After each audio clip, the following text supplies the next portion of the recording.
Hey everyone, it's Jonathan Reiber, your host of the Think Bad, Do Good podcast here at AttackIQ, and I'm very pleased to have Christopher Frenz here with us today. Welcome, Christopher. Thank you for having me. Great. So, Christopher, you are the head of information security at Mount Sinai South NASA. Is that right? That's correct. Great. Well, obviously, the hospital sector and the healthcare sector is under siege through ransomware attacks and through the broader pressures of the coronavirus pandemic. We've seen a lot of attacks on that sector. So we're especially pleased to have you here today.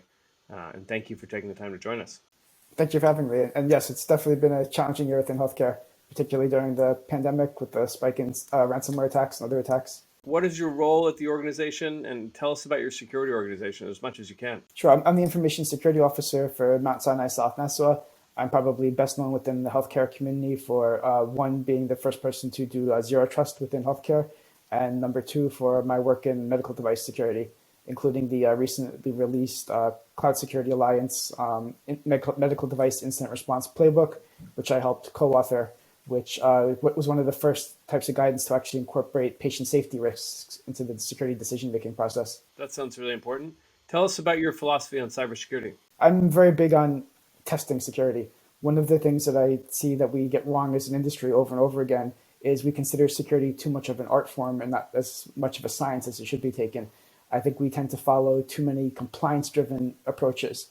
And while checklists can be useful, a checklist approach to security alone is not really an effective approach. I think we've seen time and time again that you can easily be compliant with the security standard and still be pretty insecure.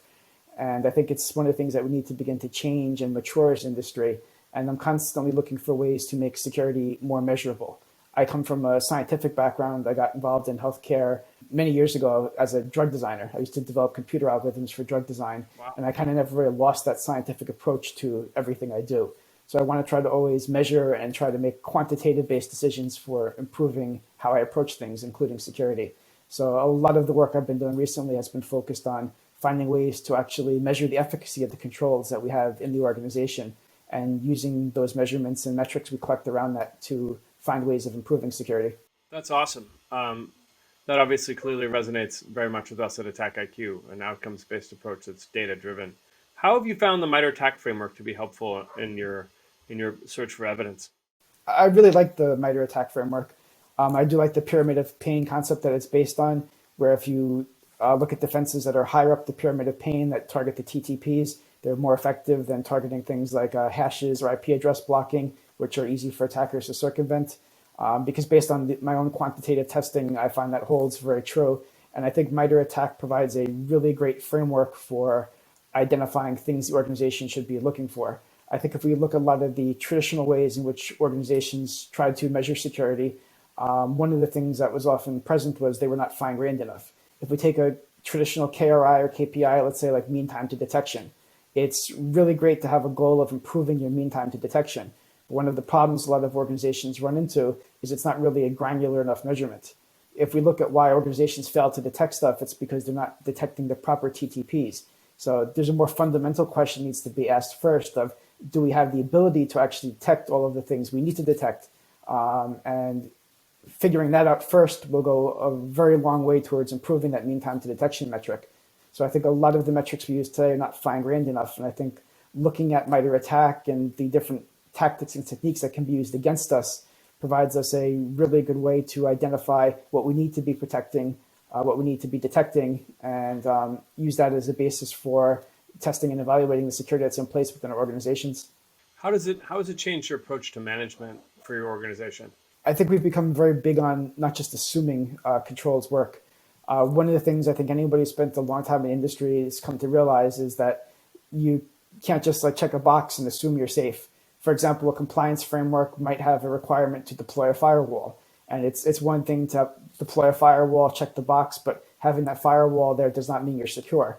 It doesn't say, do you have proper egress filtering policies in place? Is DNS locked down properly? Are all the various other features and controls that should be built into that firewall actually there? And I think a lot of the breach and attack simulation and other tools, they're really great at helping to identify that you not just check the box, but you actually have all the configurations and the setups within the device done properly in order to protect your organization. That's awesome. one of the analogies I like to use is imagine if you built the best navy in the world, which the United States has. We've got the best navy in the world. But then you left it in port for a year. Would you expect it to be able to go toe to toe with the People's Liberation Navy? And I don't think you would, because they wouldn't have exercised. But that's not what the military does. The military is training constantly, and we expect our military to do that. The interesting thing about cyberspace is it's given nation states, nation state actors, criminal groups, anyone all over the world the ability to target a civilian organization or a largely commercial or civilian organization, not to mention critical infrastructure or military organizations. And so there's a bit of a cultural delta that's changing, I think. Thanks to the advocacy of folks like you who believe in a threat-informed defense, to say we need to prepare for what we know. We need to prepare for what the adversary is going to do against us. I wonder if you could talk a little bit more about some of the practical changes you've made as a manager of your cybersecurity organization, as your security team, to wrap around the philosophy of a threat-informed defense. And if you can talk a little bit about what that means from a zero trust standpoint, that would be great too. Sure. I think the best way to actually answer that question is how I got involved in zero trust originally. Back in 2015, the hospital I worked at the time, we became kind of concerned that the writing was on the wall for a hospital to actually eventually suffer from a mass malware attack. It hadn't really happened yet at the time. It was until 2017 that the first ransomware attack against the hospital occurred. But back in 2015, we became really concerned with the possibility. So one of the things we decided to do was actually simulate a ransomware attack at the hospital. And what we did is we took the ICAR test string, which for anybody unfamiliar with it, it's a harmless string of characters that years and years ago, the antivirus makers all got together and agreed to treat as a virus. So it provides a safe but effective way in order to test antivirus and other security configurations. So what we did is we wrote a Perl script that took that test string and attempted to copy it from one PC to all of the other PCs in the organization to attempt to quote unquote infect the PCs and trigger the antivirus alarms. We kind of wanted to mimic malware spreading through the organization. And we learned a lot from doing that exercise. For example, we learned some really simple stuff like the VDI desktop configuration and the physical desktop configuration were done by two different engineers. And some of the settings in the VDI desktops made them more resistant to the attack than some of the physical desktops. So we're able to move some of those changes over and take advantage of that. But one of the controls that really stood out at the time was network segmentation. Now, as a hospital, we had a segmented network, but it was segmented by department. And to kind of go back to the compliance point, we definitely checked the box. We exceeded what most hospitals had at the time, because most hospitals did not have a segmented network at all. But even with that control in place, one of the things we learned from doing the simulation was that the control was not meeting the required efficacy in order to actually protect the organization. Because as a hospital, if we were to lose our entire emergency department or entire radiology department because we were segmenting by department, it was still going to be disastrous for hospital operations. So actually simulating the attack really showed that the control we had was not fine-grained enough to actually meet our needs. And that kind of got us going down the path to zero trust. And that was kind of my entry both into, I guess, breach and attack simulation and threat-informed defense, as well as zero trust. It's so cool. So you're really at the cutting edge of, theoretically, I remember in 2010 when I first started working in cyber, I was like, we need to prepare for certain kinds of malware proliferation entering into the wild, right? Like that was like the thing. But you in 2015, you were like, the scenario you envisioned is a doomsday scenario for a hospital. And so now how did you find when in your team, as you were doing this exercise, can you talk a little bit about some of the resistance you encountered and how you overcame it? Sure. Actually, I didn't get much resistance from leadership. And that was one of the interesting things we did is when we ran the simulation, it was only myself, the CIO, and the CEO who knew the simulation was going on. So it was actually a real test for the security and IT teams as well. And that also identified some other areas I guess we could have improved upon. Because while I was happy to see that the team was able to track down the quote unquote machine that was infecting all the other machines, the one running the script, and pull it from the network, there were definitely things that could have been done to improve the response time. So even on the people side, we were able to make a lot of improvements to the incident response process, how we train staff, and we used that as an opportunity to test and evaluate that as well. That's a great point. So one of our colleagues, Louis Honor, he's talked a lot about human performance factors in cybersecurity operations. He's really a great strategist on this front. He's over at Bupa. And in this narrative, the example he says is like, you could train an individual. If you're running a breach and attack simulation platform against your program, you may find that there's a degraded security control. The question then becomes, why is it degraded? And you investigate, you dig in a little bit further, and you find, lo and behold, the person that was supposed to clear on an MSSP contract has left their job. And that's okay, they left their job. The question then becomes why. And theoretically, is like only by investigating would you find that they're like potentially, this is a theoretical example, folks in the security organization weren't getting paid enough. So he could then call the head of human resources and say, you need to elevate the salary. And that's an interesting reveal from a human performance side for your organization about how testing elevates certain kinds of business value. I wonder if you have any similar stories in your mind from your experience as a threat-informed defender that come to mind for, it could either be that or it could be about technical innovations or negotiations with contracts that the data has allowed you to leverage. Sure, definitely more on the technical side than on the HR side. But testing definitely reveals, I guess, all kinds of stuff that you wouldn't expect. For example, I'm a big proponent of bringing testing on board to the product evaluation standpoint. So, for example, if you're evaluating a new antivirus solution or whatever security control it happens to be, to actually run some of these tests on it, see what products work, see what products don't work, see how they perform under a real scenario.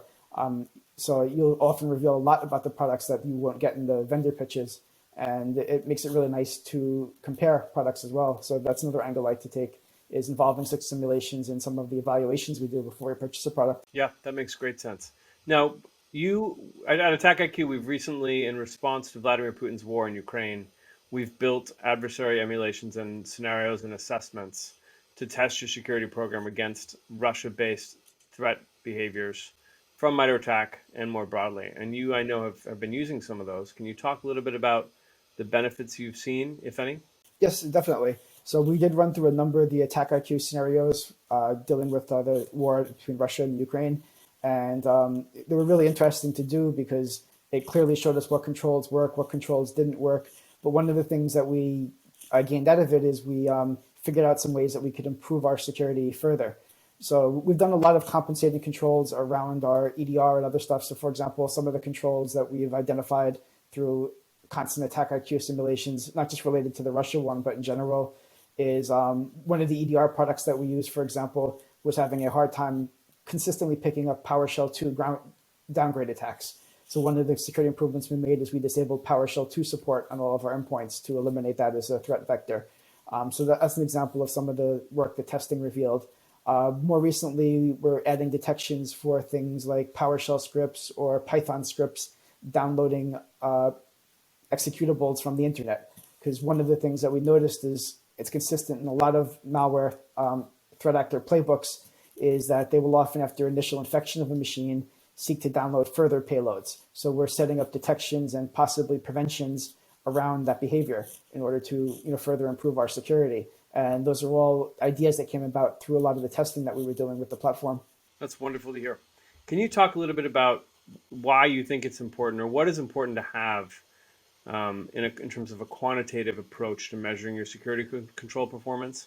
I think it's really time for security to become less of an art and more of a science. And I think we've seen the benefits to measuring security. If you take, for example, the well-known example of the common NIST password policy. For years, NIST was recommending constantly changing your password as a way to improve security. And when somebody sat down and measured it, the current thinking has now changed that you're much better off having your users have a very long passphrase that gets changed a lot less frequently, because it turned out the constant password changing was making people pick pretty poor passwords. So something that was designed to make security better actually made security worse. And I think that's far from an isolated incident.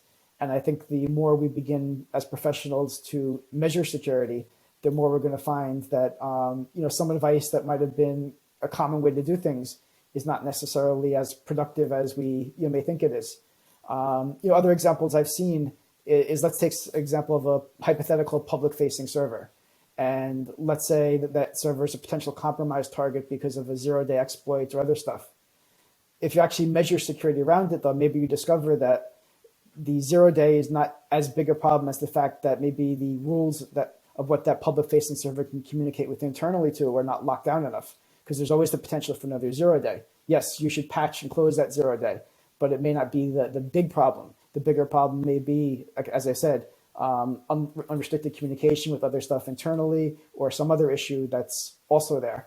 And the more you attack and try to exploit stuff like that, the more you'll identify those issues and be able to better lock them down. And what advice would you give to an organization that's thinking about whether to adopt breach and attack simulation, or is just getting started with a breach and attack simulation platform? What advice would you give to folks trying to maximize a threat-informed defense, as you have? I'd say definitely start small. There are some things that are easier than others. For example, testing things like egress filtering policies, things like that. They're relatively easy to go about and test. There's lots of different scenarios. There's lots of different TTPs.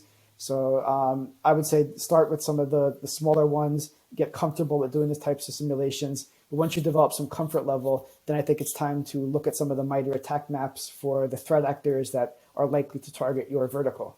So, for example, healthcare ransomware is a big one. It makes the most sense to focus on the threat actors you're most likely to see. So once you're comfortable with doing breach and attack simulations, I would spend the bulk of the time focusing on the attack scenarios that are most relevant to your vertical. And are there organizations that you recommend folks partner with in order to understand that? Or if let's imagine you don't have a big security team. You've limited resources. Maybe you're having to go back in time to the beginning of your career at this point. But what advice would you offer to smaller organizations like that? I think you could definitely reach out to other organizations to partner with. But I'm also a big proponent of some of the breach and attack simulation platforms, because while partnering somebody for a pen test is nice, pen tests tend to be one-off point in time type things, where it might not be a year before you get results like that again. The nice thing about incorporating a breach and attack simulation platform is you can continually do these tests. So the tests don't have to be a one-off. You can keep verifying security. You can check new scenarios as they come out. You can do that on a more continual basis. I mean, if you're a really big organization, it's great to also supplement that with some of your own internal red team capabilities. But I think for smaller organizations, a breach and attack simulation platform can go a long way towards helping them meet those goals without the need to have a red team explicitly. That's super helpful, and you're kind of you're such an advocate for the approach because you've maximized it. I appreciate that very much.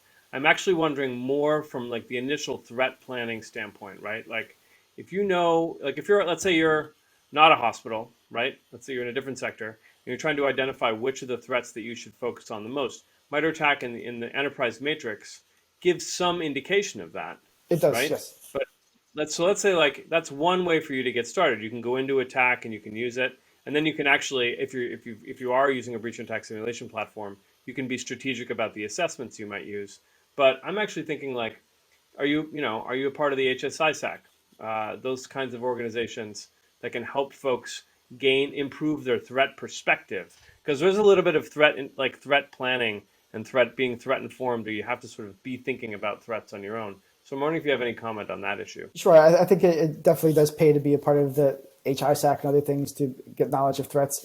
I also think it pays to look at a lot of the breaches a lot of organizations face. For example, in healthcare, as we said, ransomware is a very big threat vector. And if you look at a lot of the hospitals that suffered ransomware attacks, one of the things that has really bit them is a lack of network segmentation. So one of the things I'd be a very big proponent of is kind of going back to that 2015 simulation I did, is taking a look at how effective your network segmentation actually is. Because until you actually sit down and measure that, just as we did in 2015, we had a network that was segmented better than most hospitals at the time. But when we actually tested it, we found out it wasn't granular enough.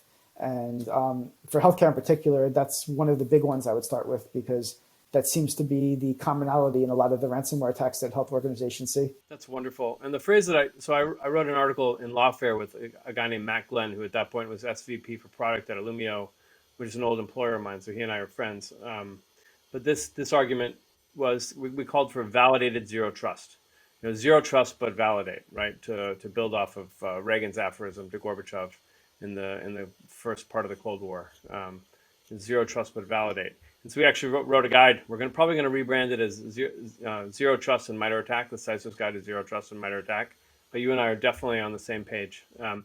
It's great to have you. Are there any further thoughts before we let you go back to fighting bad guys in cyberspace? I would say, just as reiterate that, never assume that your security is going to work. Always take the time to actually test and validate. Yeah, I mean, the triumvirate that I've been repeating heavily is assume breach and plan for known threats, invest in best-in-class defense capabilities, including people, processes, and technologies, and then exercise to validate your performance. That's the rule of three. If you have four, you forget the fourth one every time. That's why I stick to three. Does that land with you? Do you like that triumvirate? I do, yes, very much. Good, great. Christopher, one thing I wanted to ask you is, as a part of your process in looking at AttackIQ, when you were thinking about it, what were some of the tools, what were some of the things that appealed to you about the platform and the company to lead you to it? I liked the deep integration of MITRE ATT&CK. So one of the things that we've been very big on is actually doing like MITRE ATT&CK SOC assessments. We've been very big on doing threat-informed defense. And I liked a lot of the ways the product directly mapped to the attack framework. And did you use AttackIQ Academy, and have you found it to be useful? We did use the AttackIQ Academy for two reasons. One, when we were doing product evaluations, it was really great because you had basically training available on not just MITRE ATT&CK and breach and attack simulation generically, but some of the classes on the Attack Academy actually walk through how the product worked. So it was also a great way to supplement the evaluation that we're doing of the product. That's wonderful. I'm really glad to hear that. And we'll be sure to invite your team to any demos and trainings that we have for the new content that's coming down the pike. Well, it's a pleasure having you on. For listeners of the podcast, they may not know, my mom was born in Queens, so I have a special resonance for New Yorkers, and I've been really looking forward to having you on. And you do not disappoint, sir. You are leading the way philosophically and operationally, and I wish you well in all that you're doing to defend your hospital. They're lucky to have you. Thank you.